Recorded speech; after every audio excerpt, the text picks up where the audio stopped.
Hello, this is Randy, and welcome back to Brain Break with Randy and Keitho. I am excited to be with you. I wanted to tell you a little bit more about my youth. My dad grew up in rural Utah, and while they didn't have much, he learned how to ride a horse. Once he got on his own out of the home, he bought a horse, and he loved that horse. While he wasn't able to keep it, especially once we moved to Arizona, he wanted my brother and I to learn how to ride horses. I never talked to my brother about this, but I know that I had pretty good experiences riding horses. I had an uncle that was able to obtain one of the wild stallions from the Bureau of Land Management. He finally broke that stallion. One of the last things I remember doing before I got married was riding that horse for the first time. Now, I got to ride my cousin's horse, Kismet, all the time. I had a couple of uncles that had other horses. Riding horses was fun. I wanted to learn how to milk cows, and so I did. Learned how to milk cows. I wasn't as good at it as the people that did it every day, but I could milk a cow. They didn't kick me, which I took as a compliment. One of my cousins, who was actually a cousin by marriage, but he was amazing. He was huge. I just thought the world of him. His name was Lavelle. He asked me if I wanted to learn to break horses. I said, sure. Why not? We broke horses. Now, this is before we ever heard about the horse whisperer or learned those techniques. So it's basically you just stayed on the horse until they got tired and realized you weren't going to give up on them. My cousin was much bigger than I was. At that time, I probably weighed 185 pounds, almost 6 feet tall. My cousin probably had 70 pounds on me and was several inches taller. We enjoyed riding horses. It was fun. I got to the point where later in life, I actually had a friend whose father had quite a ranch and he owned lots of horses. This father used to ask me to come up when he found out I was in the area, because they live in the White Mountains. He would ask me to come over. They would feed me dinner, and I would take a couple of his more difficult horses out for a ride. He's like I am now. Wouldn't catch me getting on one of those horses now. But at the time, I was young and strong. I knew how to ride well enough that they would let me guide them.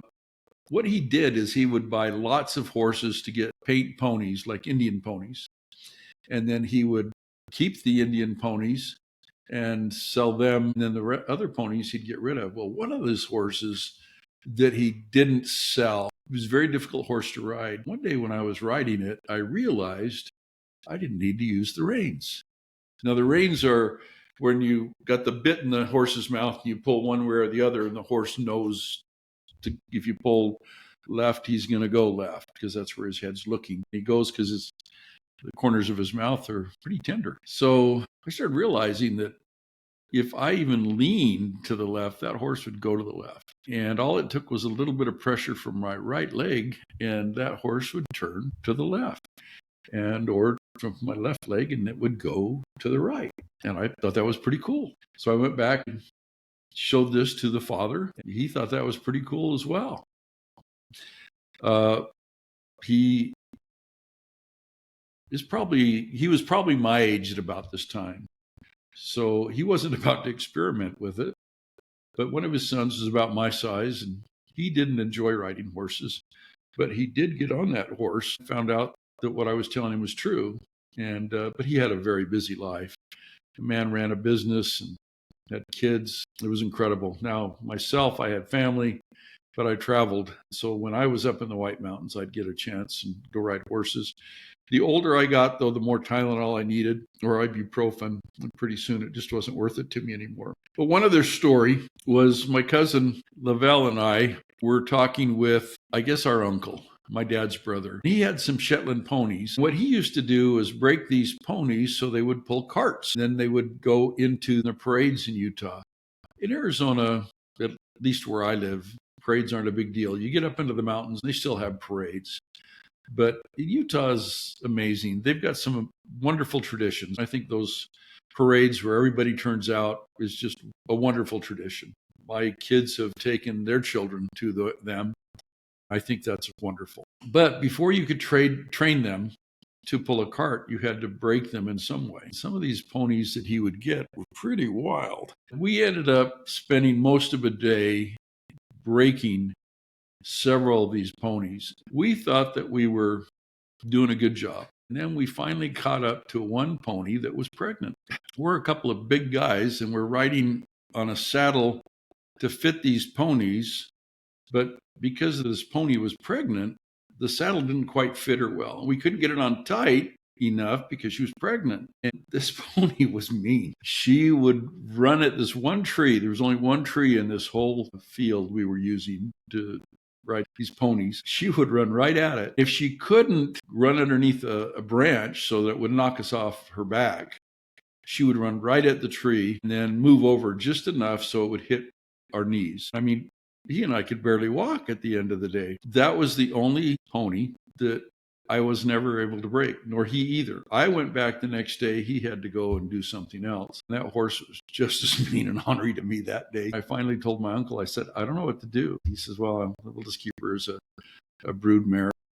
Let her have her ponies for us. But I learned to love horses, cows, and even pigs, believe it or not. Chickens were okay. I never got chased by a chicken without turning around and chasing it back. You may see some pictures of little kids getting scared being chased by chickens. My dad would tell me, you chase that chicken right back. I did. Again, this is a conversation that I wish I'd had with my brother, but hopefully he'll watch this to comment on it. Wonderful experiences. I have been able to get my kids riding horses. I don't believe any of them have learned how to milk a cow or go around and gather eggs from chickens. But I'm glad I had those experiences. We had gardens when our kids were younger. My aunts and uncles and my sister, brother had gardens that they lived off of. We never did that when I was growing up in Tucson or raising my family in Mesa. But we got a lot of produce out of our gardens. It was fun watching my dad grow a garden. He grew an amazing garden. Last story, my brother had bought a pot-bellied pig. He had served a mission in Japan and had found a job where he was going to go to Japan for a year and be able to practice his Japanese and take his wife with him. But they couldn't take the pig. So my dad agreed to take this pot-bellied pig, little tiny thing. I mean, baby tiny. His name was Napoleon. My dad, if he got much instruction, he didn't hear it, didn't remember it, because he fed that pig like they had fed the pigs when he was growing up, which was scraps. This pig became huge. I'm talking, his belly dragged, and he was, I want to say 300-400 pounds. He was huge. He was never mean. But he really had my dad wrapped around his finger because he wanted to eat about 4 o'clock in the morning and about 4 in the afternoon. He would make all kinds of racket until my dad would come out and feed him. My dad would get up because he'd hear him, but he was afraid that the neighbors were going to complain that he had this 400-pound pig in the backyard. I didn't know the pig was that big. When I was a boy, my dad had a very good friend who was the dean of the College of Agriculture at the University of Arizona. And I can't remember if he did this when he was still at the university or he did it in retirement. But one way or another, he opened up a feed company called Arizona Feeds. They used the knowledge he had as an animal scientist to make perfect feed for every animal, whether it be a horse, a cow, a chicken, dogs, and cats. It became quite a famous company. So I went to see my dad. I was living.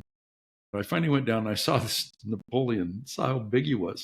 I said, Dad, that's a pot-bellied pig. They're supposed to stay small. What have you been feeding? Well, the scraps. I said, Dad, they actually make food you can feed this pig. They do not. And he's talking about diet food. He says, they don't do stuff like that. I said, they do. So I got him to go talk to his friend. He came back with a bag of this diet pig food. It's kind of like a senior dog food. This pig lost an amazing amount of weight. He never became small, but he went from 400 pounds to probably 120 pounds, but he still had a very large frame on him. He was still gentle, but he wanted to be fed at 4 in the morning and 4 in the afternoon. My dad was so kind to that pig, but when my brother got back 7 years later, they weren't gone just a year. They went for 7 years. Saw how big that pig was. He said, "We can't take that pig. That's your pig now, Dad." Thank you so much for joining me, letting me reminisce about riding horses and milking cows, breaking horses and ponies in my knees. Thank you so much. I hope you have a wonderful day, and I hope you enjoyed this as well. Please like and subscribe. Tell your friends about us. I wish you the most wonderful of days. Thank you.